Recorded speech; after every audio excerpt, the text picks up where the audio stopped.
Hey guys, I think I made it. You might want to tell me if you can actually see me. Oh, chat. Yay, did I successfully avoid feedback? I think I did. Blake, you seem very excited. Okay, hold on one sec while I get my little pop-out chat going and whatnot.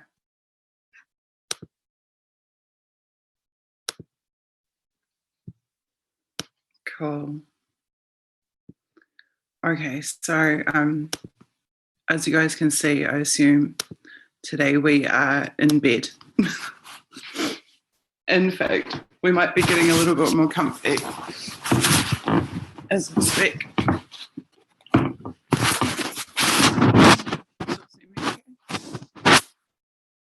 Sorry, I think it's a bit blurry again.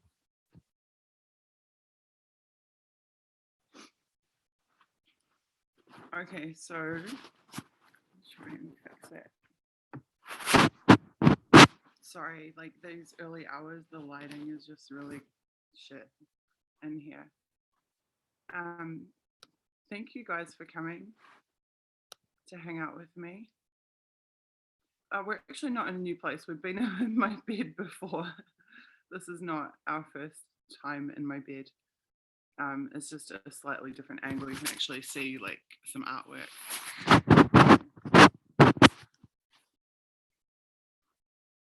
Okay, so I'm pretty tired and exhausted, but I didn't want to let you guys down. So here I am. And made it better late than never. So I was going to have a little rant, but I'm not feeling the fire at this precise moment. So I guess we'll just go ahead with the doc analysis.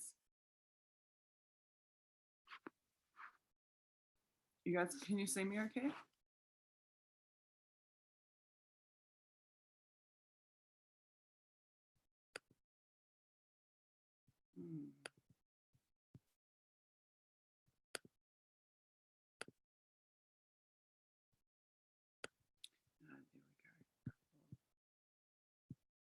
Awesome.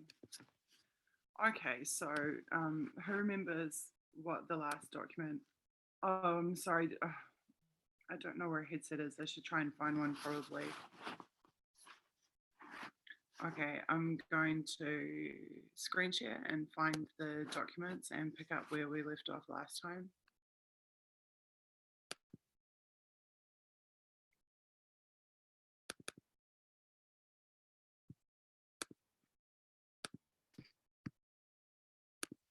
Here we go.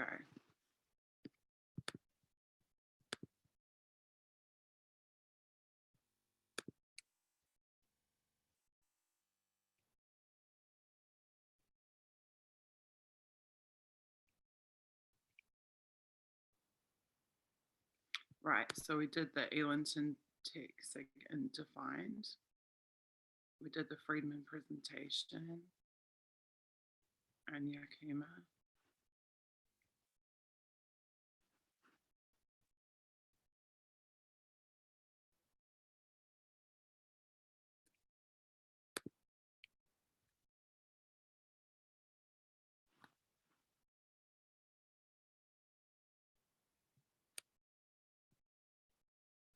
We did Global Economic Security Day.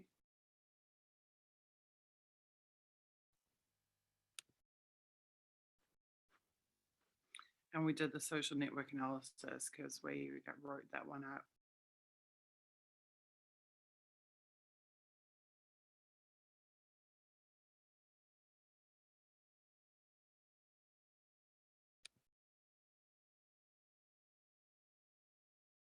Okay, we didn't do Snow White, so we must be up to about here.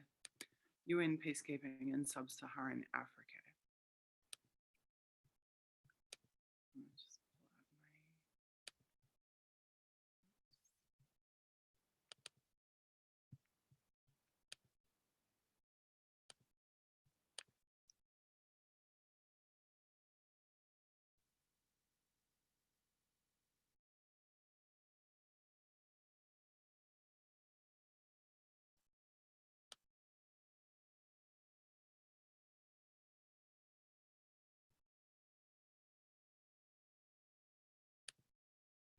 That's okay.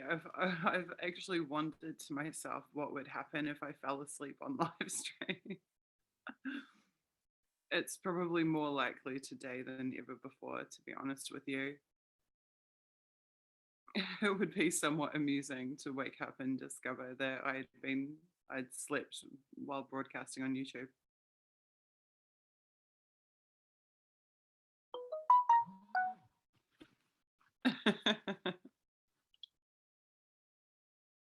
Blake, what is that you're sharing?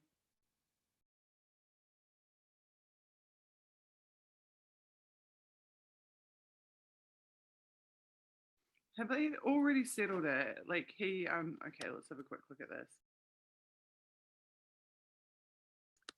He said the other day that he was going to settle it. If they managed to settle it this fast, that would just be amazing. Like literally a matter of days.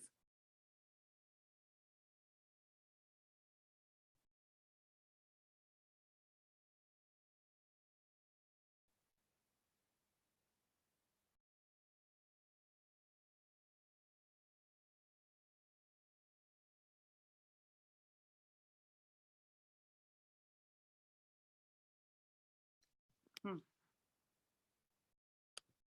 Wow, that was very, very, very fast.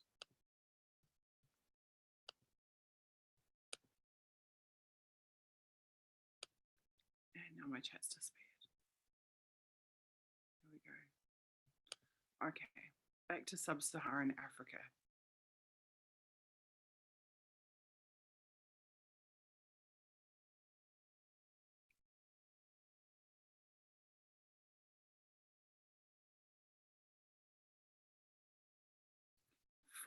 That's UN peacekeeping mission, so it won't cost that much.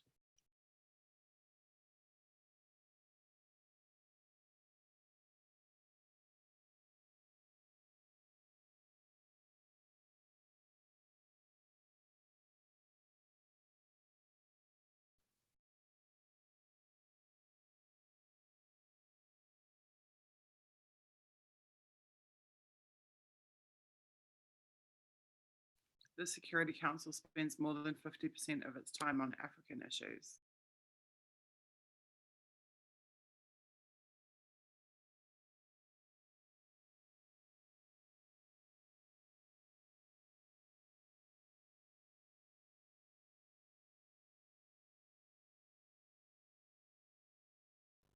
Mm.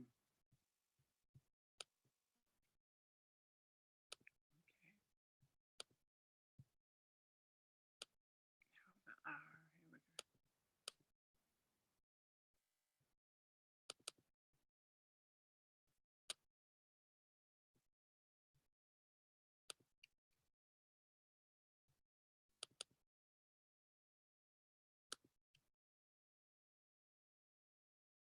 Technical Literature Award. That's interesting. Tech writing at the NSA has its own award.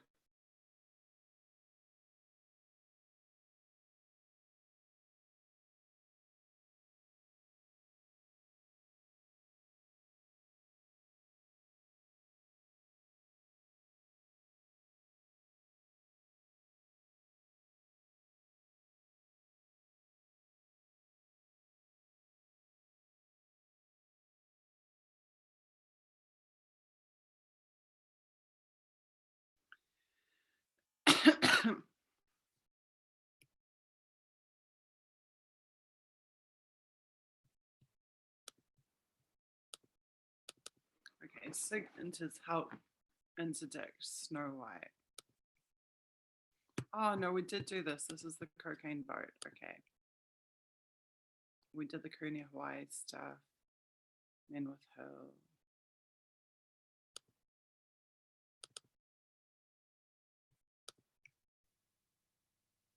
Target Development Services. So this is interesting. This is like the third division of the Target Analysis Center.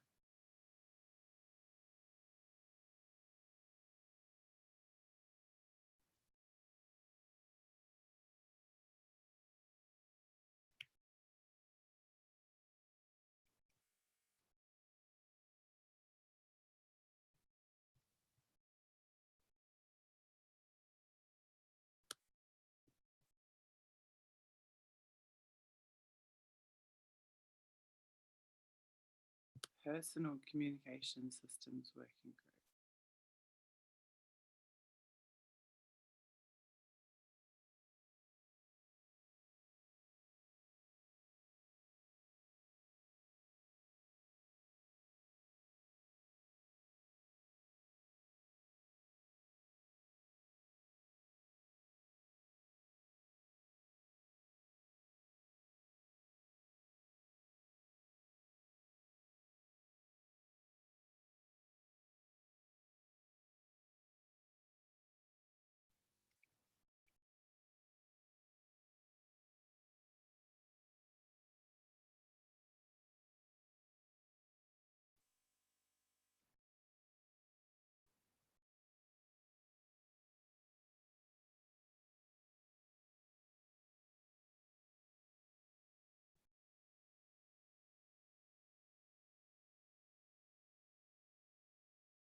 See, whenever they go on about this stuff, like, they're talking about their so-called successes, like Pakistan, terrorism, Bosnia, war criminals, um, Khalid Sheikh Mohammed capture, weapons of mass destruction.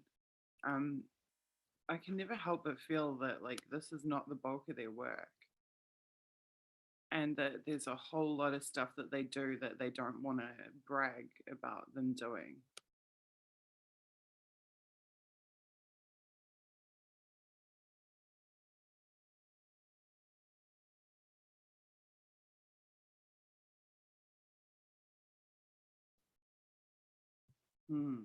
I get the feeling that these guys do a whole lot more than what is in this document.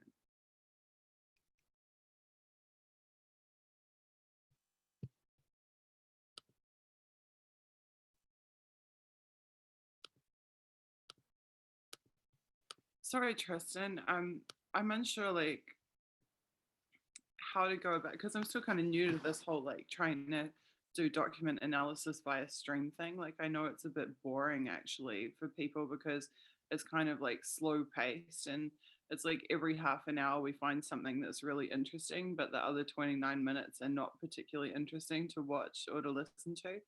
And I'm not convinced that me reading the entire text of every document would be that much more exciting.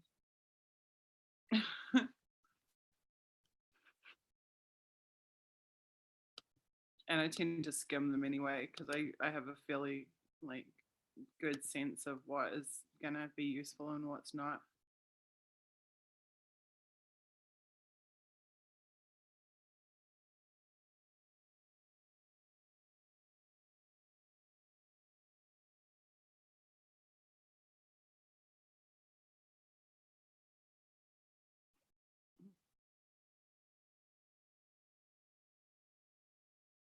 Like this, which is mostly not.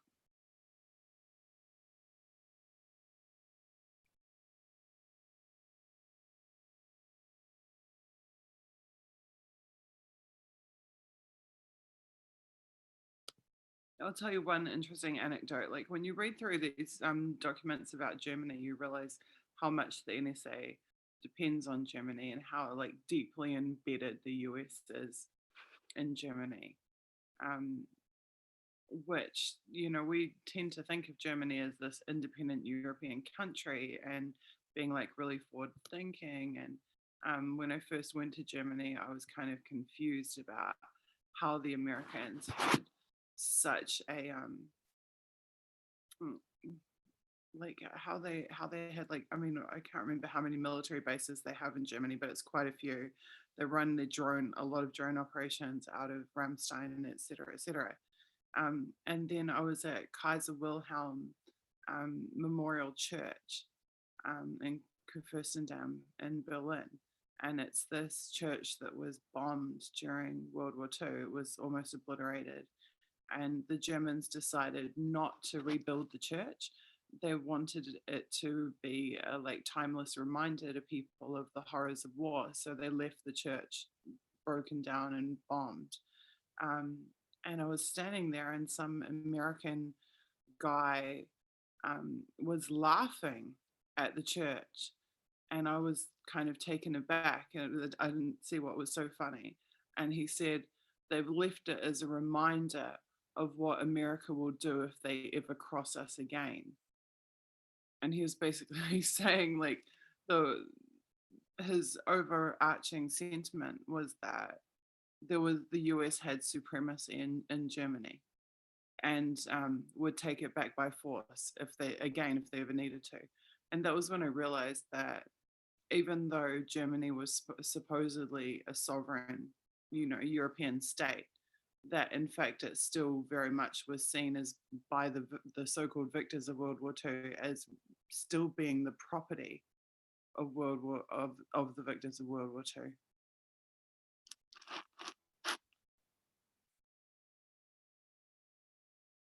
And also, I mean, another thing that was really confusing to me was the UK and Commonwealth relationship, and why the UK would allow Commonwealth nations to have US military bases on its soil. And then I discovered that the UK has 100 American military bases on its soil.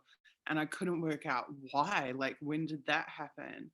How is it that, yeah, you're completely right when you say Germany is still occupied. It really is still occupied. It totally is. But I couldn't understand why the UK would have 100 US military bases. And then I discovered that also tracks back to World War II, also tracks back to when London was being like obliterated in the bombings, et cetera, et cetera, et cetera. And it seems that the price of becoming an ally in World War II was to allow those US bases and that relationship with the US military to foster it and to allow it to go forward. So the UK really has no sovereignty either, very little sovereignty. At the end of the day, when you have 100 foreign military bases on your soil, you can't say that you have sovereignty. And when you allow foreign military bases on your other territories, like Commonwealth territories.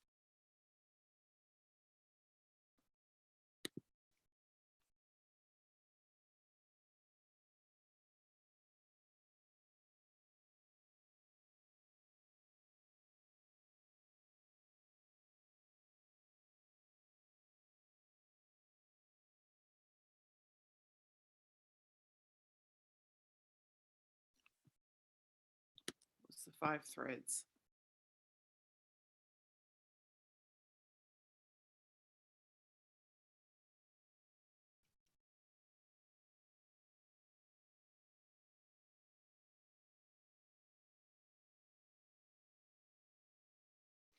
I'm not convinced that just do this is an attitude that I want anyone in the military to have. What is the 5 threads of information sharing?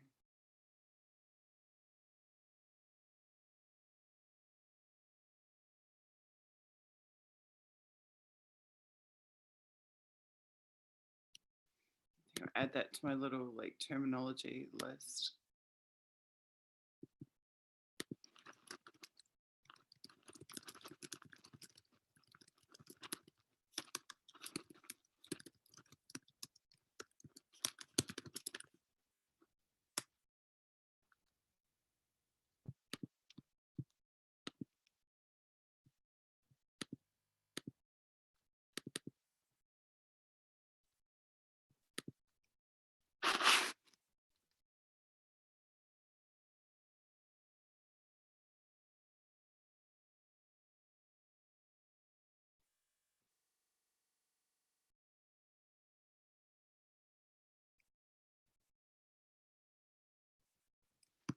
Read this too. Okay. I think what happened is that after the stream, I went through and just scanned, I kind of cheated and scanned the rest of the documents.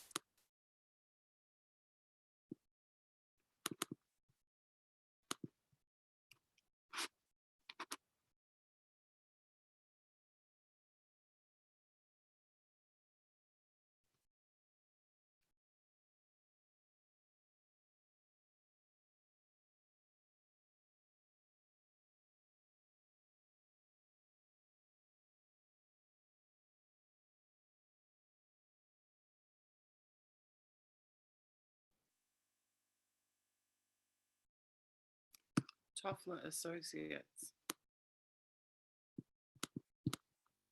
Who wants to look up who Toffler Associates is?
That scenario geopolitical forecast is the forecast that said that the expansion or the ever expanding European Union was the #1 threat.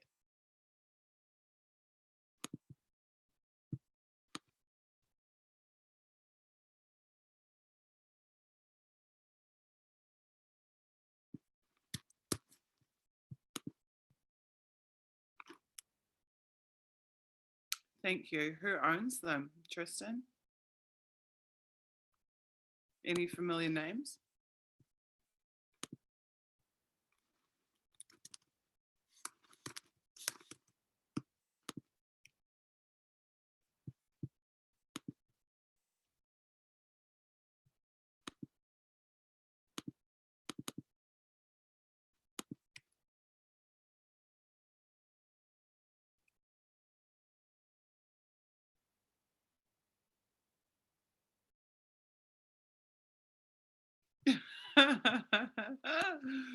The employee must also possess the knowledge of Iraqi weapons of mass destruction.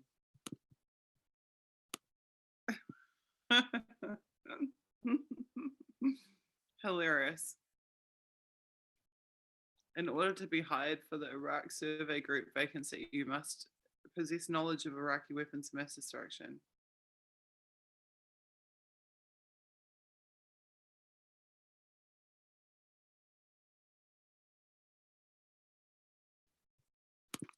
This is also interesting. Non-attributable operation solutions. Now, why would they want WMD operations to be non-attributable?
Oh, is it actually still broadcasting? I hope so.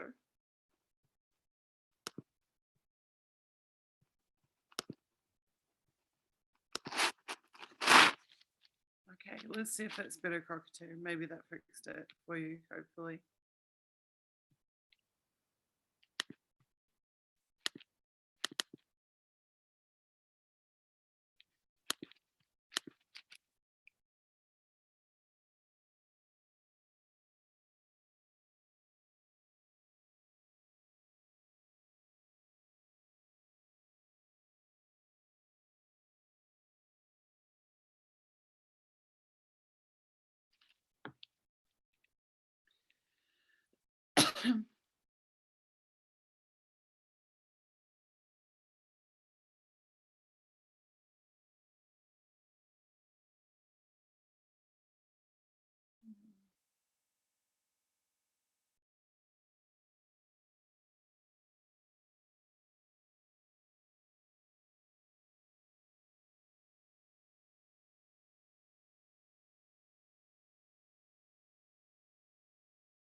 Okay, so in March 2004,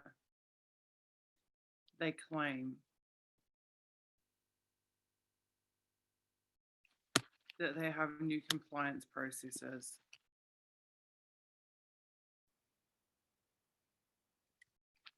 for everybody.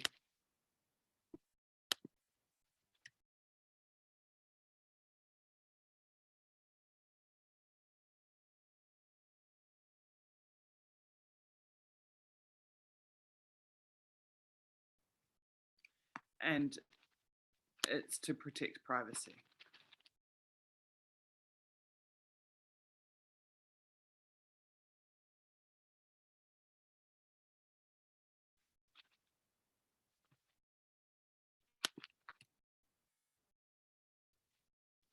So they supposedly introduced these new privacy protections.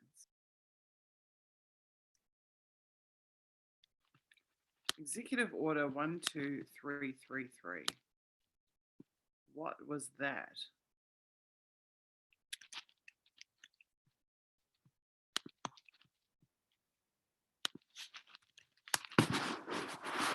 Blake, is it still frozen?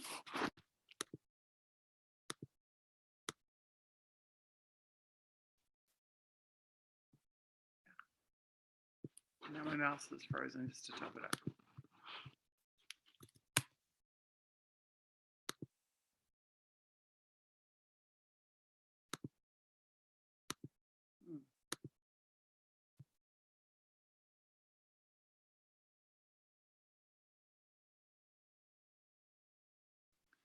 What? The executive order is from Ronald Reagan's time.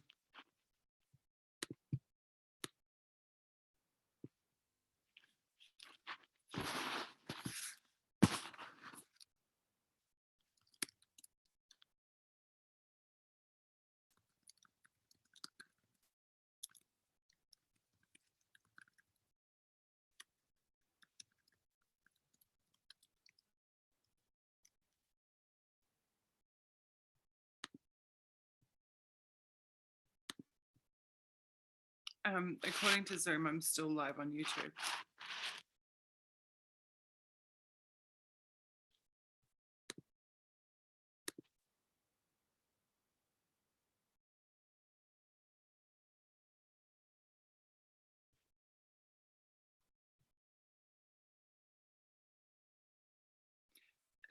Tristan, is that, oh, you, okay, you're still on the contractor.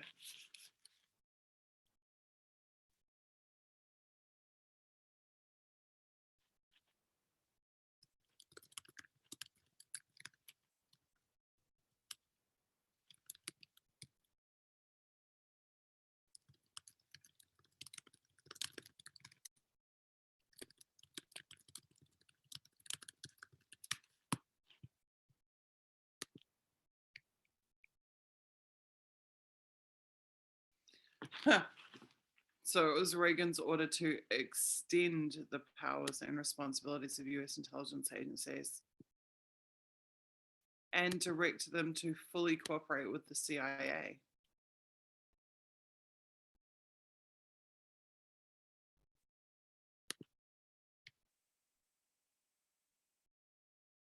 Interesting.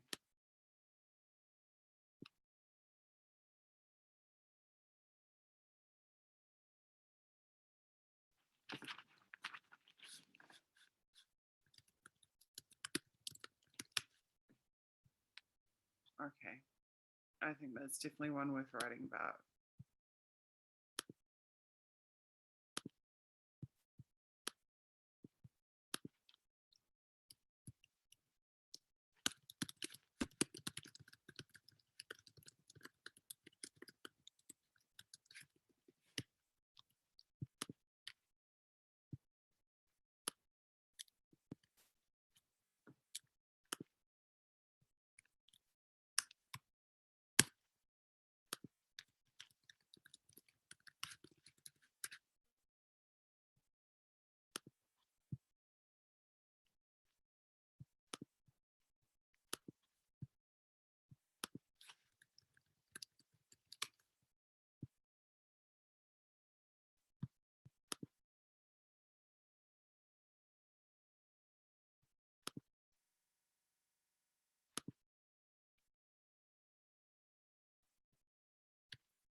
Okay.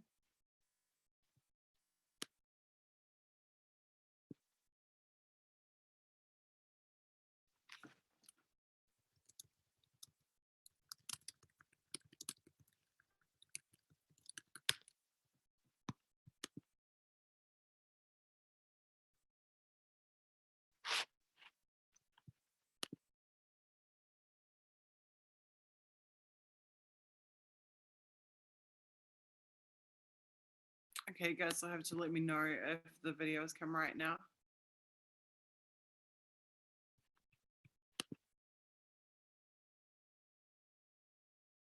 So have to let me know if, oh, I can hear myself, so that's promising. The videos come right now.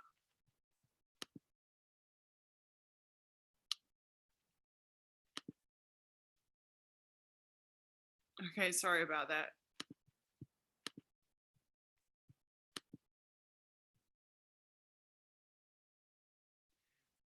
Right.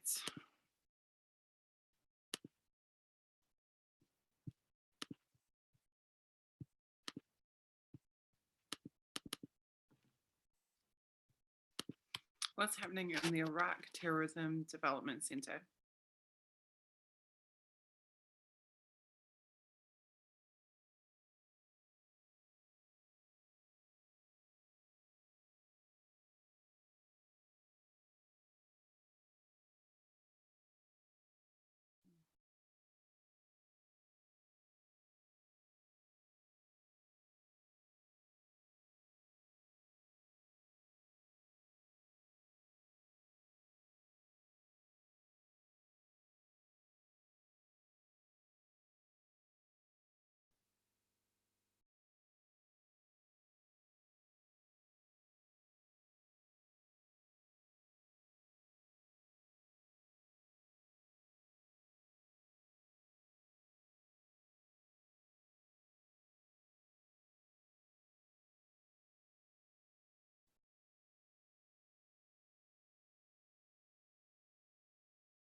France.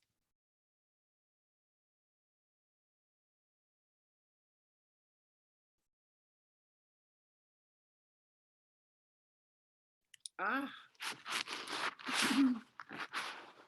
Dispatched to Cuba during the Cuban Missile Crisis.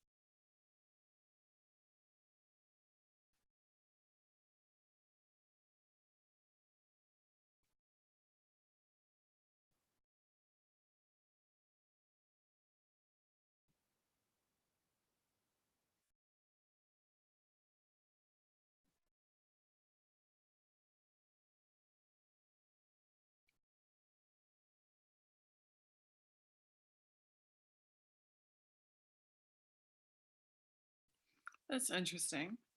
Germans were positive and friendly towards the Americans in general and soldiers in particular. The French still looked upon us as invaders or occupiers and worked diligently to remove us from their soil, which they accomplished in 1966. So there is hope yet for New Zealand.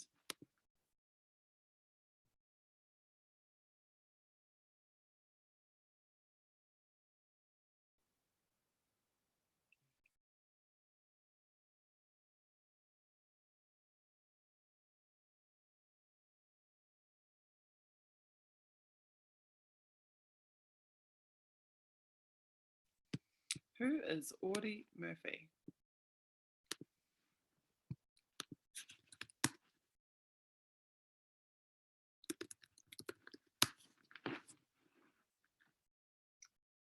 A combat soldier in World War II. Okay.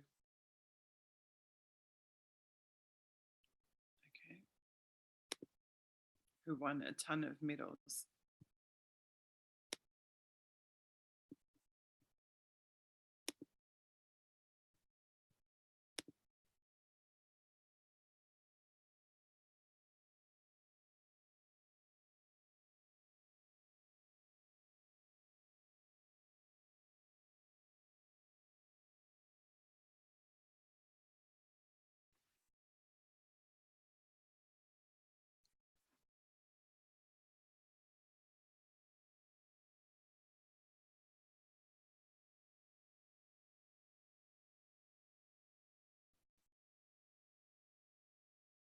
Why did they kill Bobby Kennedy? Just to ensure that he was never able to rise to the presidency.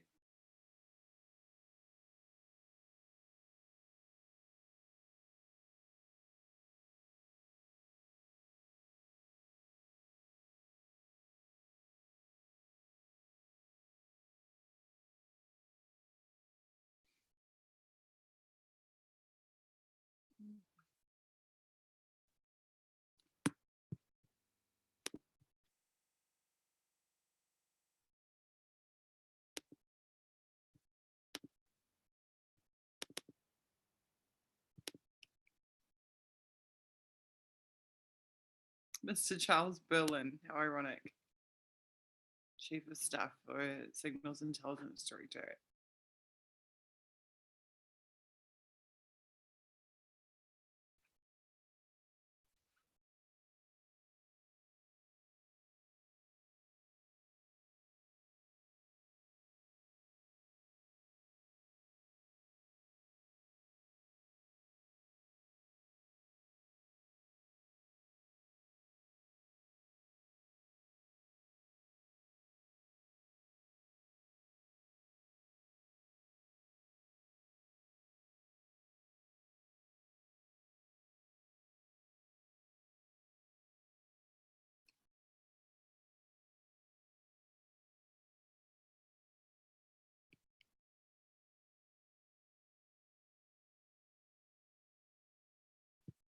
God, I think I would die of boredom.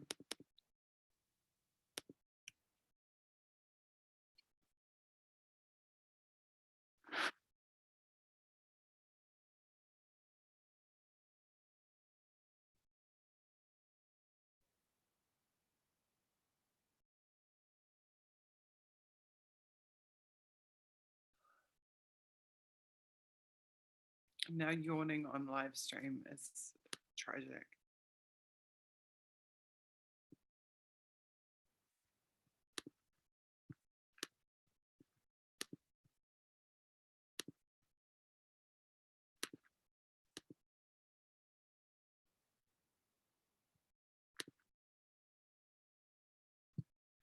Damn, is my stream down again? Oh, what's going on?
Germany.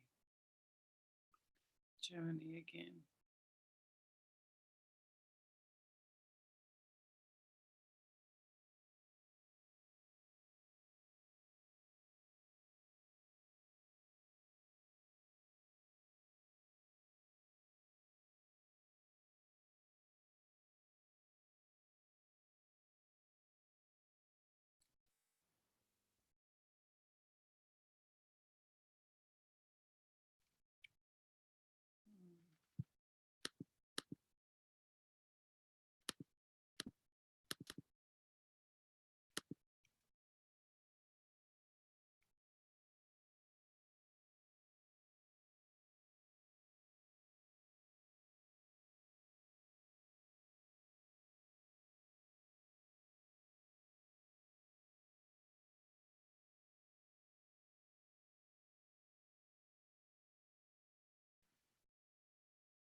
You guys didn't warn me the screen share is down.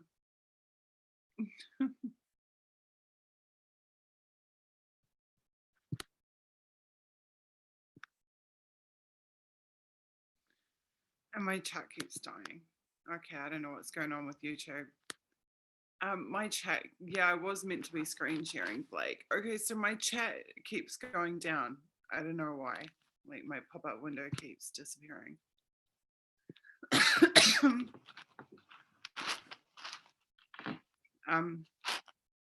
So you didn't miss too much there. I was just reading about the network something or another center, which is where they go for a network analysis center, which is where they go for exploit data. And yet again, they're just bragging about their like Iraqi and actually Venezuelan. They said that they had targeted a network related to Victor Chavez.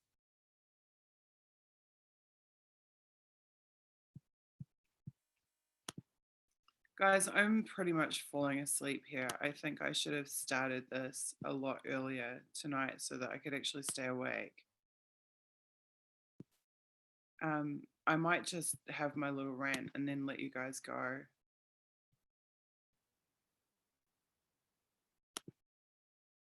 because I don't think that we're going to find much of significance at the moment. Okay, so like my little rant that I was going to have is because I saw some really toxic shit on Twitter that was not very happy about. Let me try and find it for you.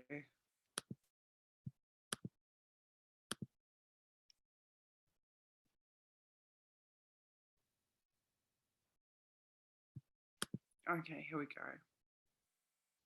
So this person followed me and they're like, oh hi, I run a security company. I want some information about joining internet party. And so I went and checked out their timeline, and the first thing I see is that they've like retweeted and liked this thread. And this thread is like someone complaining about whistleblowers' egos and how it distracts the public. Like we often hear, this has really been like, especially post Jakegate, people say they don't like rock stars, that whistleblowers shouldn't be rock stars, that like the personalities get in the way of the messages. And I've got a few thoughts about that. First of all, is look at who we do have for rock stars. Like, look at the so called cultural icons that our kids grow up thinking are awesome, and that we as kids grew up thinking were awesome.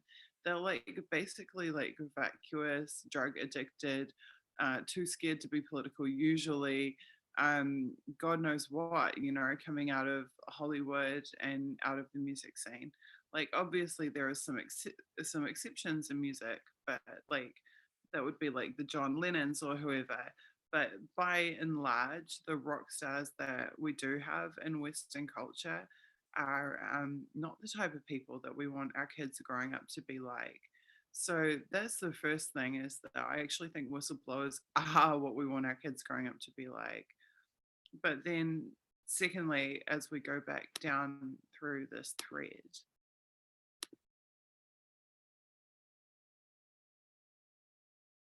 so this guy says, like, someone asks him, who are you talking about? Which whistleblowers are you talking about? And he says Snowden and Manning, to name a couple. And someone sticks up for Snowden in particular, and then he comes back and has a gripe, and then Snowden's actually responded to him and countered like the specific point that he made. But then this guy just continues going on and on and on down the thread.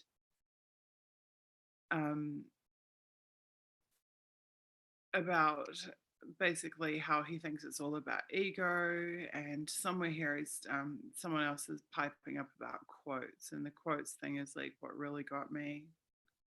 Like, here this guy's griping about Manning calling himself a network security expert. I think given what Manning did in the army, he probably is a network security expert and probably more qualified than most of these guys. Sure enough, this guy is like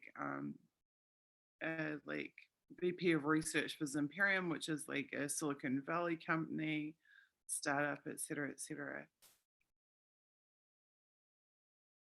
Whereas somewhere down here, they are complaining, saying that they like groan every time they see a quote from Snowden and blah, blah, blah. I don't know, maybe I'm triggered, but I think the thing that really upset me about this thread is, like, first of all, how much shit whistleblowers have to cop every day from people that couldn't like dream of mustering the resolve to do what the whistleblowers have done, and just heaping their ignorant opinions upon them. And then secondly, there seems to be this misnomer that whistleblowers who have a profile, who have like, images of quotes from them or whatever, that they have this like dreamy existence where everything's hunky dory, and they've got no problems in this life. And it just couldn't be any further from the truth. Like, you look at like what's been happening to John Kiriakou, like they've literally been trying to kill him. Like he is still being targeted on a daily basis. You look at Snowden, you know, the military will probably want to kill him for decades to come. Like you try and living with that kind of pressure. Like you try living with not knowing if you're going to be killed tomorrow or next week or next month. You try living with that degree of targeting and then have people think that because there are quote images with your name on them, that you're all like, yeah, look at my awesome ego. What kind of ego are you supposed to have if you can be dead any day for having done the principled and moral thing?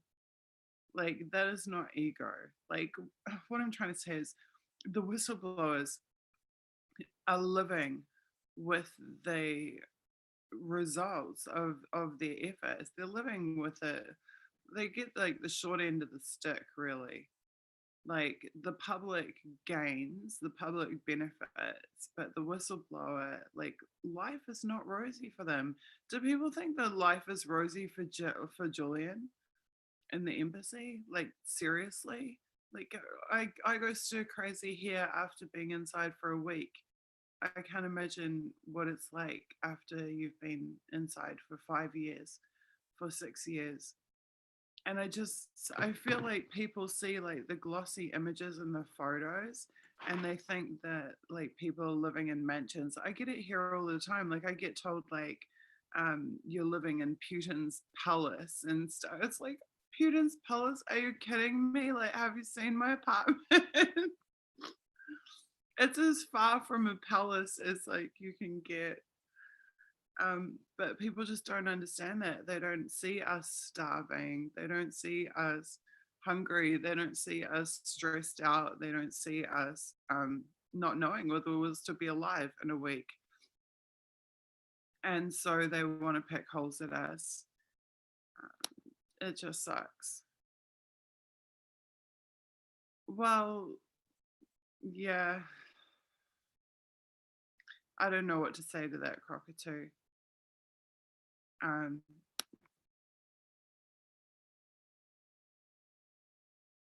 I think that fears, it's like this transition, this in life is an endless transition. I don't think that because somebody's fear was not realized that they won't then have another fear. I'm overtired and I feel like I'm not explaining myself very well at all. But the reality is different to the appearance. That's what I'm trying to say. And I'm just blown away when people just utterly lack compassion. And they lack compassion and they lack the smarts to see through the veneer. And I'm amazed, especially Mr. Vice President of Research or whatever. You'd think he'd have the two brain cells required to rub together and realize that maybe life isn't peachy just because you have, glossy photos of you or whatever. That actually maybe life is still a massive struggle. And more so for the whistleblowers than for, your regular person who can at least take a few things for granted. Like there are like chronic hardships that I've been going through with my immediate, I don't even like referencing them. I don't even like saying, and my kids, there are massive hardships that we've been going through that I cannot even talk about because they will just be exploited. Like any fracture, any sign of weakness is immediately exploited by the same people that did this to us in the first place. So there is stuff that we go through that I can't even begin to talk about in a public forum. And I can guarantee you it will be the same for Julian and it will be the same for Ed. There will be hardships that they cannot talk about and will not talk about. And I mean, this is not meant to be a pity party, but this is just meant to be like me expressing that these people who like sit in their lofty Silicon Valley positions and throw stones need to wake up. It's really despicable, to be honest with you. And I mean, half of it is that I think whistleblowers don't talk about the suffering side of it because they don't want to deter other people. I actually don't think that that's right. Like, I personally think that we do need as much, I mean, like I just said, there's some things I can't talk about, like from a security perspective, and because it will be used to actively harm us. But at the same time, I think whistleblowers deserve to be rock stars, but that they should also allow, as much as possible, they should allow the real to shine through. Because I think people need to see, they need to see the real. It's like the yin and the yang. Like, the thing is that for all those, like, or for all the suffering that I was just trying to allude to, it's still worth it. I'd still do it. I still wouldn't do anything differently. There's like cruel, horrible aspects to it, but I would still not do anything differently. And I know Julian wouldn't do anything differently, and Ed said he wouldn't do anything differently. You still make the right decision, even if it's hard. But I think that we need to give people a more real picture of what is going on for us, because I think right now they don't know the reality. They don't see it. I also think, like, maybe in time some of it will start to come out as well, maybe in the future.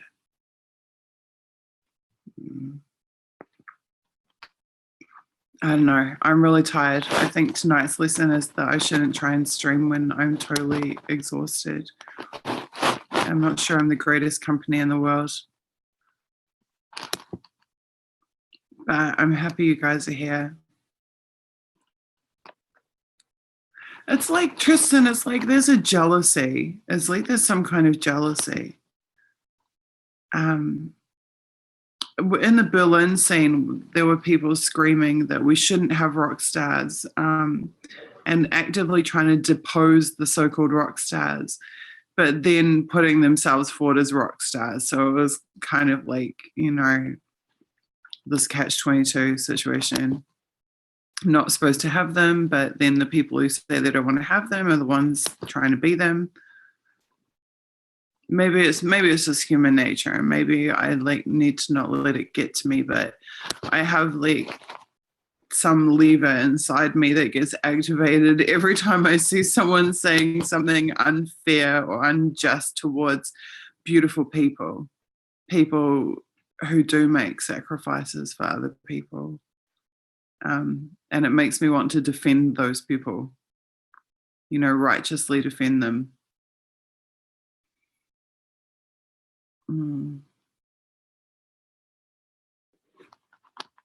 Blake, are you still with us?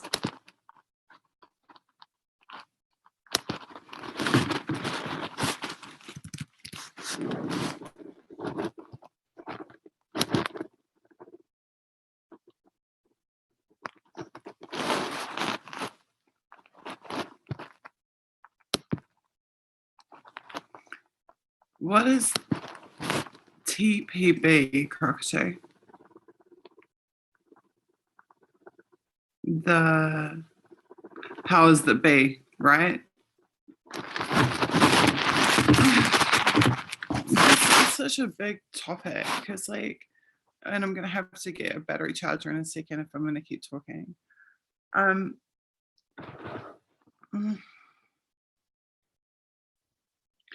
At some point during Occupy, let me just pop my chat out again so I can talk properly. At some point during Occupy, it completely changed the way that I saw the entire, not just the society, but the way that I physically saw everything that was happening around me. Like, for the first time, for the first time in my life, sitting out on the peninsula in my suburb, I understood, I physically saw, like, every morning, everyone getting in their cars and going and doing the same thing and commuting into the city and working in the city and then commuting back out. And I understood, like, the churn of a capitalist society. And it really was like a churn. And it's like everyone's doing the same thing and they're doing it all at the same time. And it's like all the little ants are going into the hive and all the little ants are coming out of the hive. And like I saw like the way that we're like conditioned to conform and the way that the society is managed to make sure that you do that, basically, you know, to like push you back into line if you're doing that. Yeah, it really is churn. It's like the cycle, like generation in, generation out, right? They're just churning humans through the global beehive or whatever. And so people think that I'm not free because I live in exile. People think that I'm not free because I can't be at home in New Zealand. But I'm more free in exile than I was in New Zealand. And that's a very difficult thing for me to try to explain to people. But I feel like New Zealand was the cage. I feel like Auckland was the cage.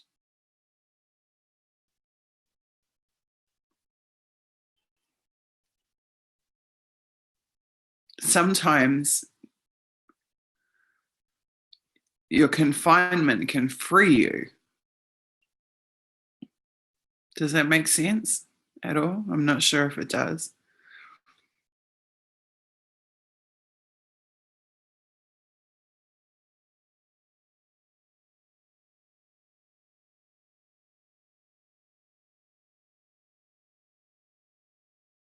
The West has built a cage.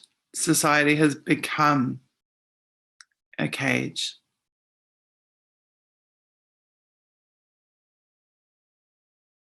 And while obviously some people do manage to live differently and live outside of that. Like I have friends in New Zealand who certainly do. But by and large, and especially if you're a targeted person, if you're a targeted individual, as they call them, there is no freedom there. There is no freedom.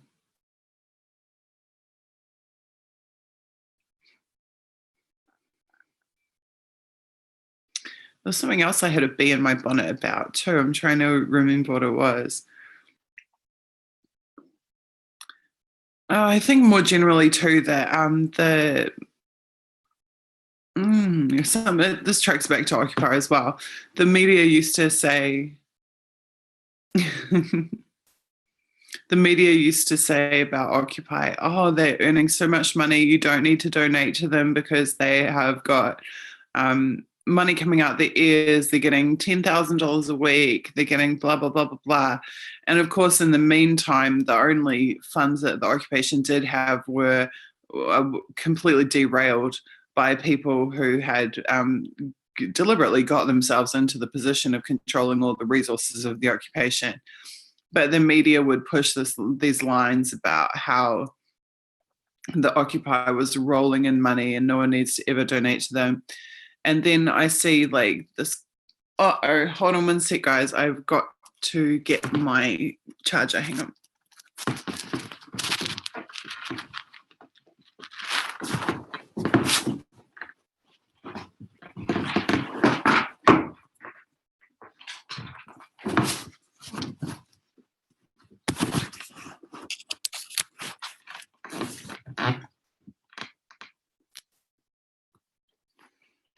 Okay.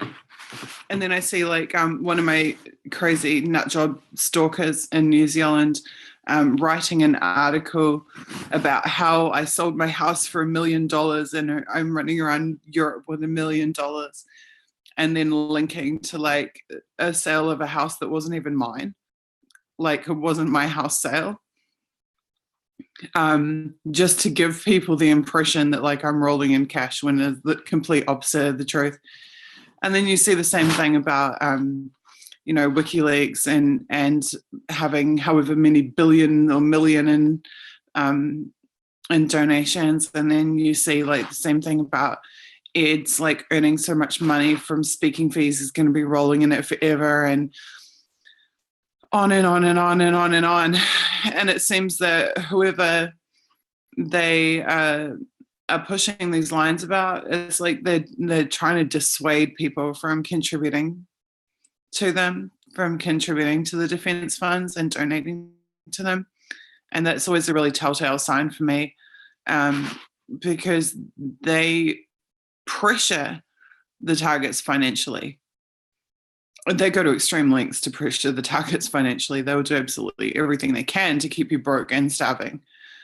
So whenever you see the media coverage that's like XYZ whistleblower or target has so much money, it's like always a sure like telltale sign that it's the total opposite.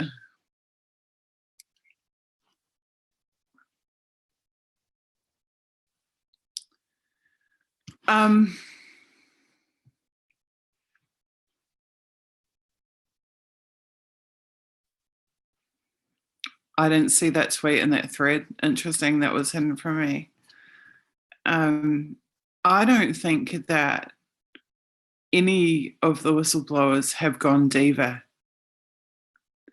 I think that they massively understate the hardship that they're facing across the board. I think that they go to great lengths to convince people that they are okay and that they're strong. I mean, they are strong, don't get me wrong. They are strong, but I think that they go to great lengths to understate what they suffer and what they go through. That's my personal opinion. In my experience, I think that's the opposite of going diva.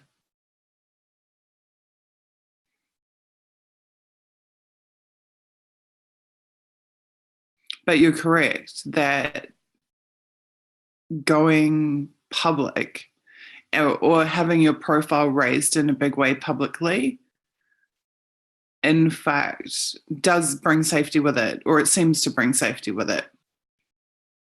That's not to say it makes you impervious. I mean, people like Michael Hastings had a very high profile and it didn't save him.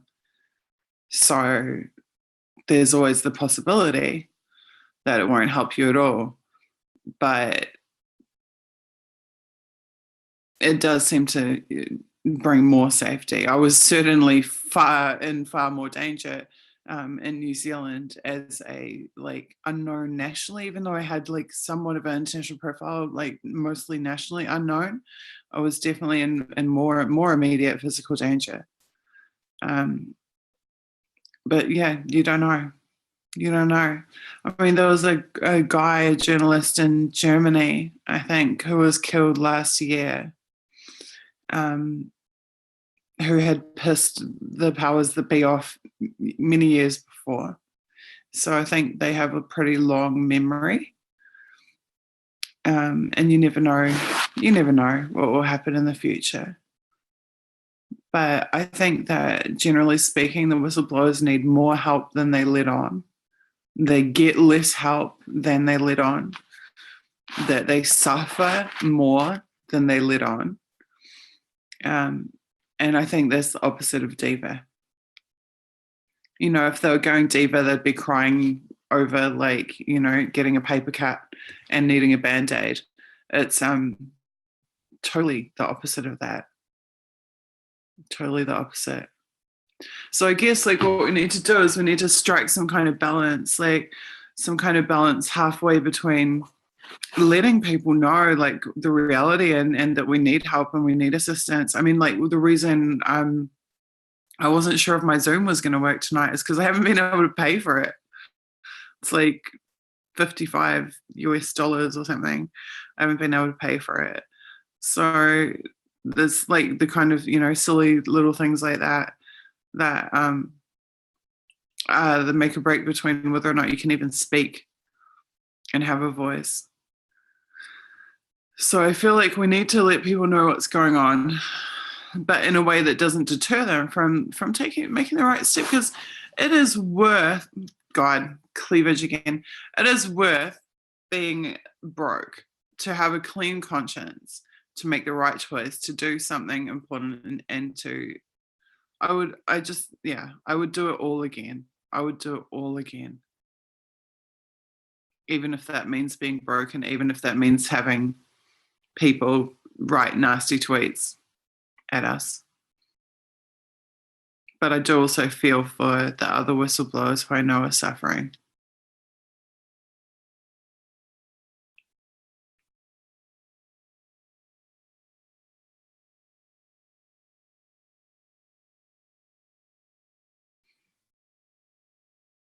Okay, do you guys have anything that you want to talk to me about or ask me before I go and get some sleep? Desperately needed sleep. Had what point of view, Matt? Matt, people are conditioned to self-preservation.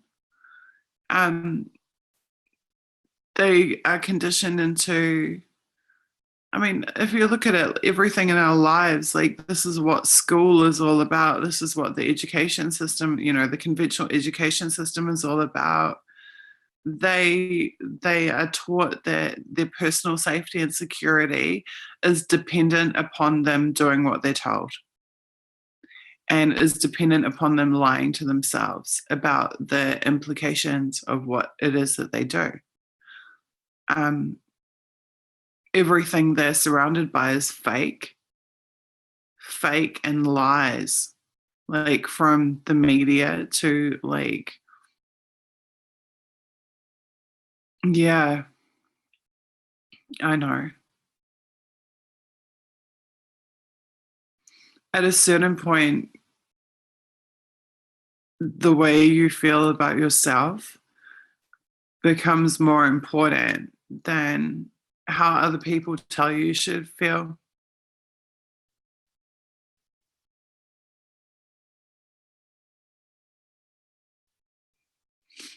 Thank you, Tristan.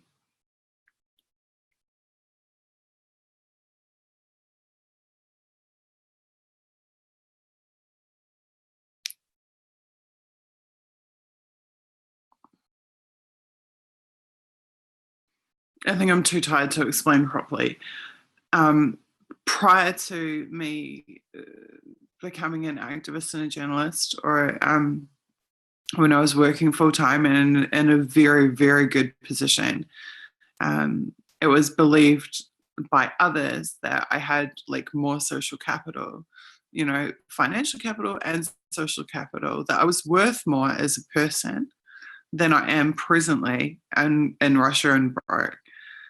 But the way that I feel about myself now, I feel that I'm 1,000 times better as a person, and that's priceless.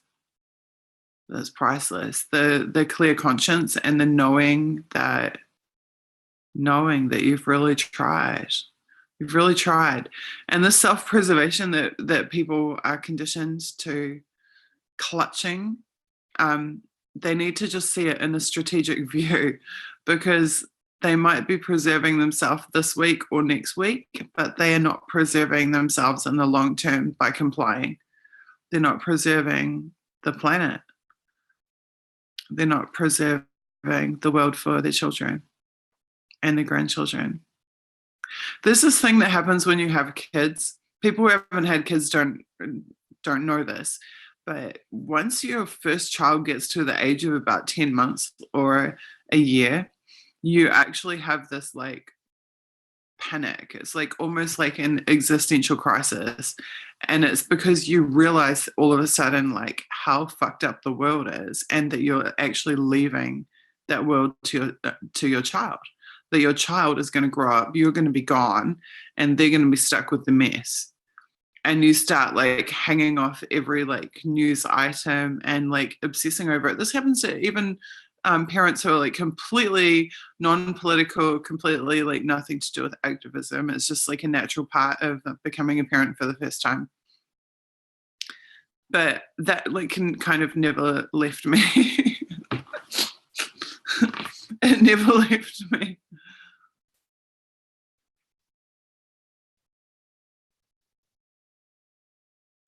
Totally, Matt, because you feel totally responsible for it. You're like, how have we, all of us adults, how have we let it get to this point?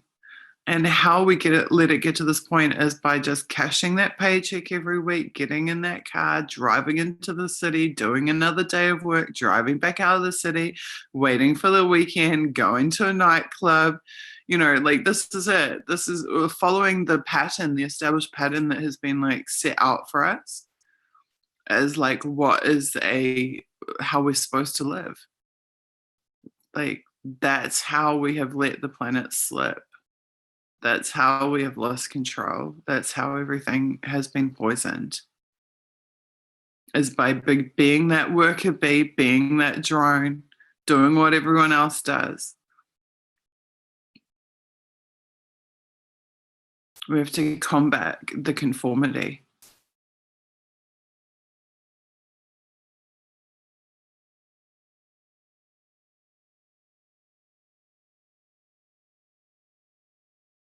Well, I think every generation has done their part when it comes to ruining the world. But there's just millions of us, billions of us that need to make a personal decision to break the mold.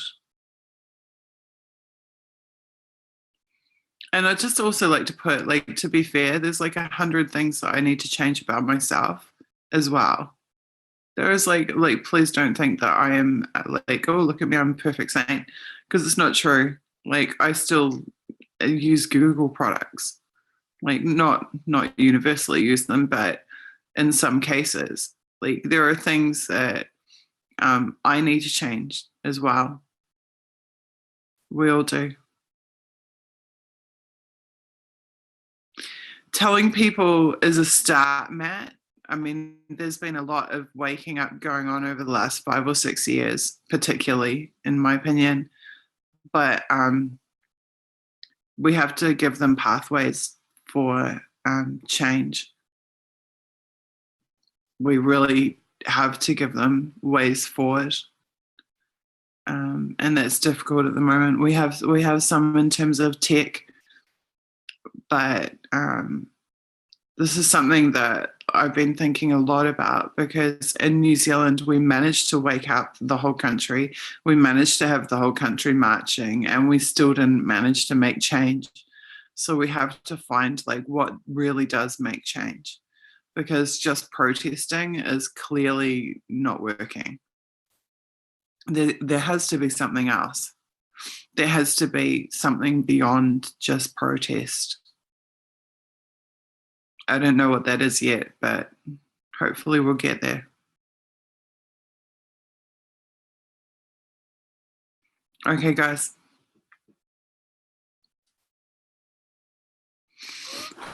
I'm going to rest now. Thank you for being here.